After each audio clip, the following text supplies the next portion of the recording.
What up, everybody, and welcome to Baz on Blades. My name is Baz, and I talk about blades. Today's feature blade is a Spyderco. What we've got here is a Brad Southard design positron, and this particular positron folder is a knife center exclusive. What you get in this knife center exclusive is a very nice looking, fully polished orange G10 handle scales, and for the blade steel you get CPM S35vn.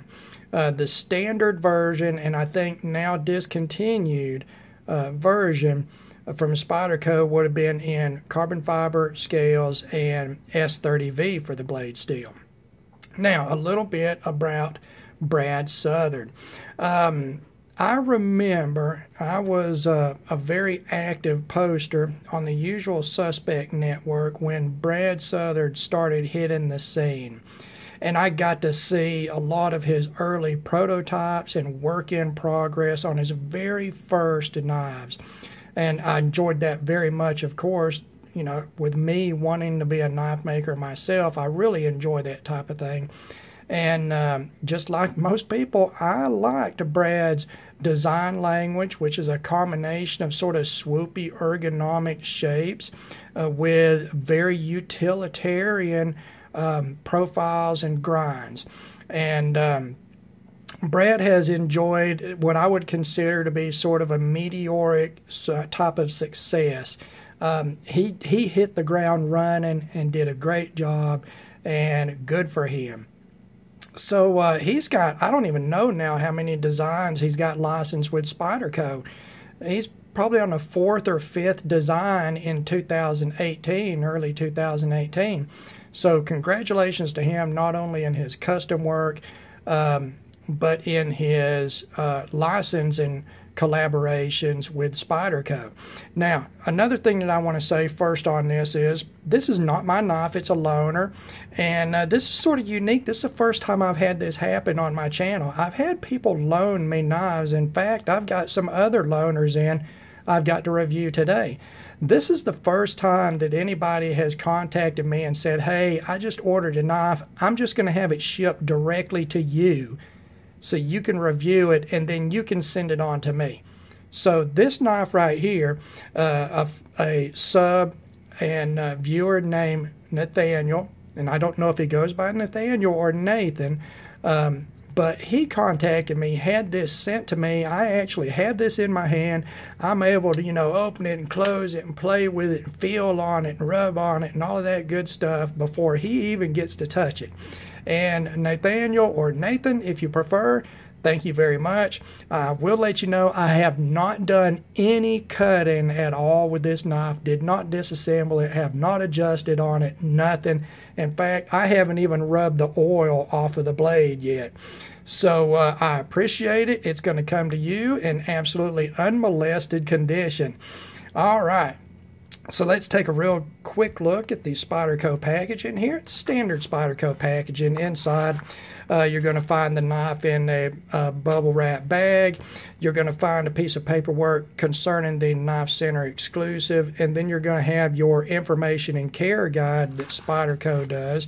And I like that they do that because it actually gives information about the particular knife model. It tells a little bit about the designer, it tells about the blade steels, it tells about the different versions of that particular design, and then it goes into some sort of general care and maintenance type of stuff. That's something that Spyderco does very well.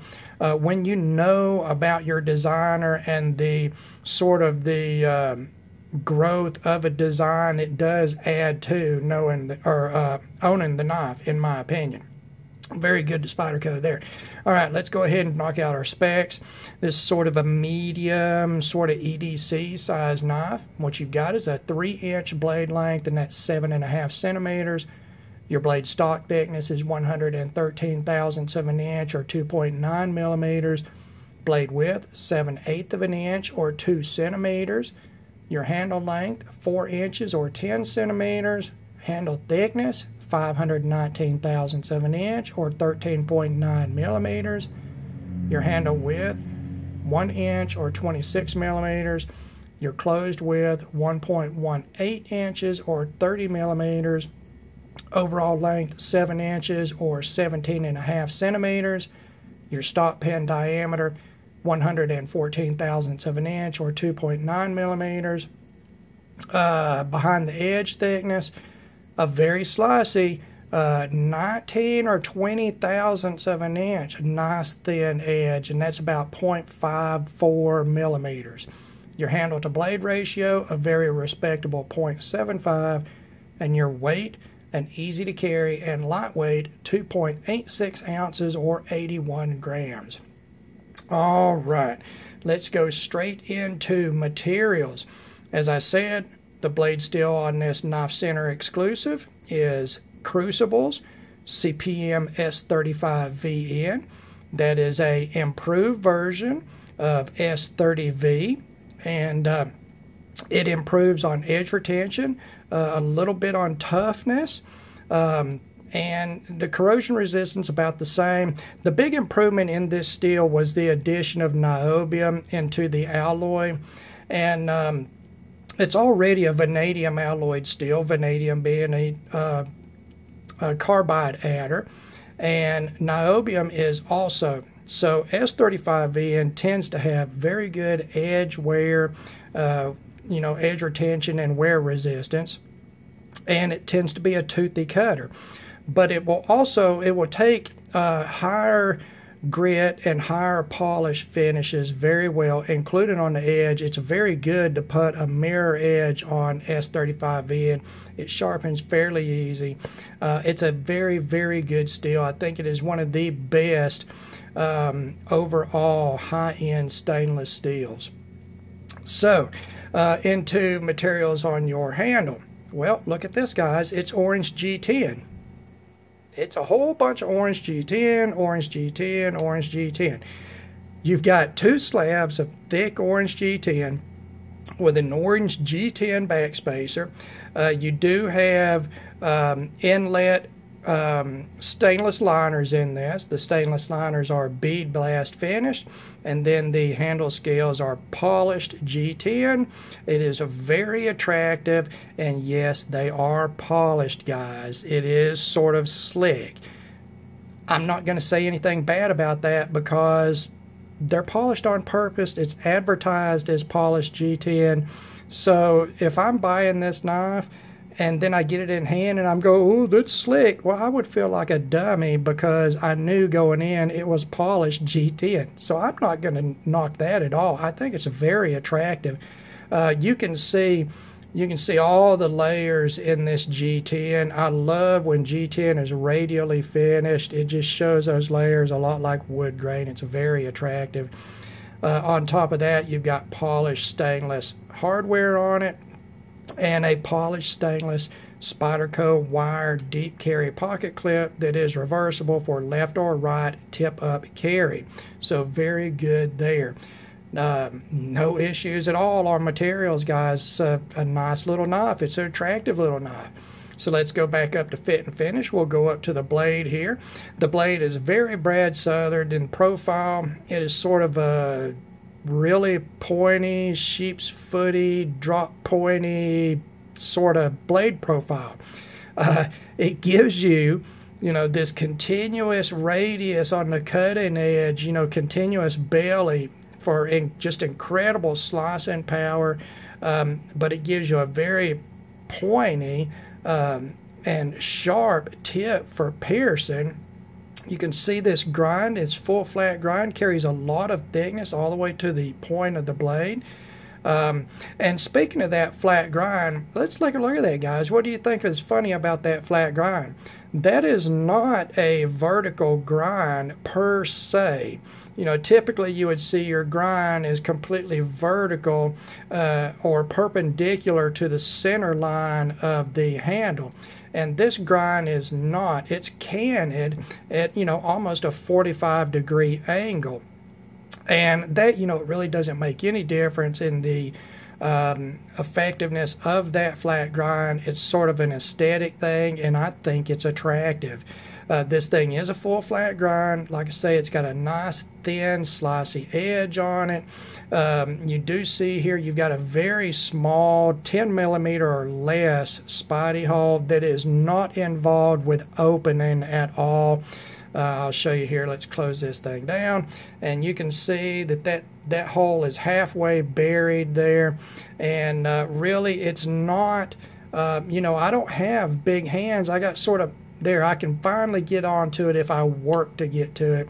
This is pretty much exclusively a flipper type of knife. And let's get real close right here and look at the edges around that Spidey hole. That is pretty much not chamfered at all, guys. It is in the as machine finish, and it is very crisp. If I rub my fingernail across it, it would shave fingernail off of there, guys. So it's very crisp, but unlike a Spyderco with a large hole where you used a hole for opening, in this, it doesn't really matter. You're not using that hole for opening this knife, so I don't find it an issue there. You do have a short length of jimping on the back of the blade. It is very effective. It is good, crisp jimping. Spyderco does very well on their jimping. The only thing I'll say about this, I wish the actual length of the jimping was a little longer. Maybe that it came out to the forward side of the Spidey hole here another, you know, not quite a centimeter, just shy of a centimeter. That would be fantastic, guys, because at least in my hand, I've got to have my thumb back a little further than is comfortable to be on the jimping, where I want to have my thumb a little forward. And like I say, that's in my hands, maybe not in your hands. So again, I don't think that's a huge issue. And going into that handle design that we'll go into in just a little bit here, I don't think the jimping's an issue at all. Fit and finish on the handle, I can't find any issues, guys. There's no machine marks. Everything is finished well. It's radiused. Everything inside and out. It's chamfered. I mean, the polish on it it's a beautiful finish, guys. I hope that my camera is doing a good job at catching that. The nested steel liners, very well done. You can see down in there barely. They are weight relieved. Again, it's a very lightweight knife. You're under 3 ounces. So no issues here in the fit and finish, guys. No gaps, no sharp places, no pokey anything. Just nice, comfortable, smooth finishing. All of your bright stainless polished hardware is evenly finished, so no issues there. All right, let's go into action. This is a bearing pivot flipper. It does have a very small, take a look at that. Overall, the balance between the flipper tab, the size, and the size of the handle, you can see that sort of an undersized flipper tab, which I really like if it's still effective. And in this case, it is. No issues there.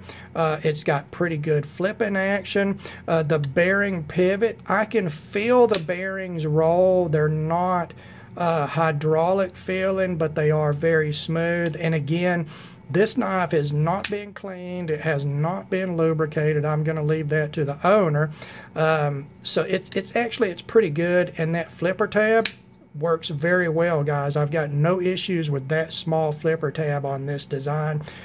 So as far as opening, the flipper action is fantastic. The centering is pretty much, it's not quite perfect, but it may be adjustable in the pivot. Again, I have not adjusted on this. It's not mine, but it is pretty doggone close. I would find that acceptable for this knife. And the lockup itself, you've got nice heavy liners for that liner lock, and the lockup is solid with the thick G10 slabs and then those inset liners. It's a very solid feeling pivot here. There's no play in any direction. Now, we're going to get to the only ding on this knife. The only negative that I have with this knife at all is the access to the liner lock to unlock it. All right, let's take a close look at this. You can see this show side scale is relieved internally. Now let's turn this knife sideways, okay? There is no, everything is perfectly flush, which I generally prefer. I do not want a liner lock that stands out proud of everything, because then I think it's too easy to unlock it under hard use in a heavy grip. But you've got a narrow space in here and then a recessed liner lock. It is, in my opinion, too hard to get to that liner lock. Can it be done? Yes. I'm not saying that it's hard like going out and doing a day's work, you know, digging a ditch or anything. It's not hard like that, but it is not what we typically see in a liner lock or a frame lock, where you've got sort of a recessed cut forward scale to give you a pass through for that. It's a little more difficult to get to. It could be a little bit better, but it could be worse also. Just keep that in mind on this knife. Like I say, that's the only negative I'll give it, and that's not an extremely bad thing, guys. So no issues there. All right, let's go on to ergonomics and utility. This blade shape, as I said earlier, classic Southard design language. You get a lot of great aspects from different blade designs. You got a nice drop point with a nice sharp point, but you got a sort of a sheep's footy type of edge profile for continuous belly and great slicing, combined with this high grind, guys. I just honestly, that's a pretty doggone good utilitarian blade shape for an EDC knife. And even, you know, you got that nice thin edge, but it's not a dainty blade profile as far as the point goes, guys. It's not dainty at all. This is a great balance in a knife blade between slicey, pokey, and strength. I think they did a very good job on that. Brad did a good job on that, and Spyderco did a good job with their rendition of his design. And again, like I say, this angled primary grind here, it makes no difference at all in the utilitarian use of the blade. It's an aesthetic thing. I think it's attractive. You know, I could take it or leave it. It doesn't matter to me whether it's angled or it's, you know, completely horizontal and perpendicular to the overall center point of the knife. You know, it is what it is, guys. But as far as utility use, fantastic blade shape, fantastic grind, fantastic edge on it. Ergonomics in the handle, yes, it's polished G10, yes, it's slick. You've got this nice deep choil here, a nice ergonomic, almost Coke bottle type of shape here. And then, of course, it is a radiused profile on the handle, so it is hand feeling. It's extremely comfortable. It is. I can't say anything other than that. In a forward grip, it is just fine. In a reverse grip, it's good too. You got a nice flat section here for, you know, sort of a thumb stop at the butt end. You know, it'll work in a draw cut. You do get some intrusion with this flipper tab here, but that being a very small flipper tab, not a huge deal. I think you get a lot of good ergonomic use out of the handle. It's very comfortable. And the wire pocket clip, as many people know, it's round, guys. It's round wire. There's no hot spots there. You can feel it there. I can feel there's a pocket clip. It is not uncomfortable in any way. So ergonomically, the handle is a win, except for that one issue with that liner lock access, which, you know, admittingly, as I sit here and do the review, it's becoming easier and easier for me to access it as I, you know, sort of learn the technique, how to approach it, and how to get my thumb in there.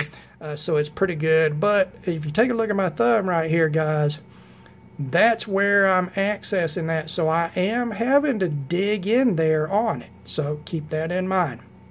All right. Let's bring the box back in here. We'll set this thing up, pose it like a Playboy bunny there, and we'll take a look at it while we're closing this video out. Overall, guys, I like this design. Is it something that I would go for? I don't know. I'm not the biggest fan of 3-inch blade lengths. I do have some smaller knives in my collection, but I prefer 3.5-inch and up, so I may overlook this knife for my personal collection. Now, Nathaniel sent this to me, and I'm very appreciative because I may not have ever handled it without that. And I can say that I like the design, which I can say about a lot of Brad Southard's designs. I very much like them. He has a very unique way of combining his distinct design language with very utilitarian and very slicey blade profiles and ergonomic handle shapes. And in that respect, this little knife is a winner. Okay, it does have the polished G10 handles on it, and yes, polished G10 can be slick, but that is not a downside to this knife. It is a design and aesthetic aspect to it that was done purposefully, and you should know that going into the purchase. I honestly, guys, I like it. I like this little knife. The quality is good, typical Spyderco quality. The price is acceptable. These are available for right around $90. I think that's a pretty good deal for a Spyderco product with a bearing pivot and CPM S35vn for your blade steel. I even like the orange. You know, I didn't used to like orange, but I find that I like orange G10 more and more every time I look at it. So, will Baz on Blades recommend this one? Yes, I will, with the small qualifier of the harder than usual to access liner lock to unlock it. Although not a deal killer, it is something to take into consideration. So, as always, I thank you for taking the time to watch one of my videos. Thank you to Nathaniel for sending me this knife. God bless all of you, and we will talk to you again.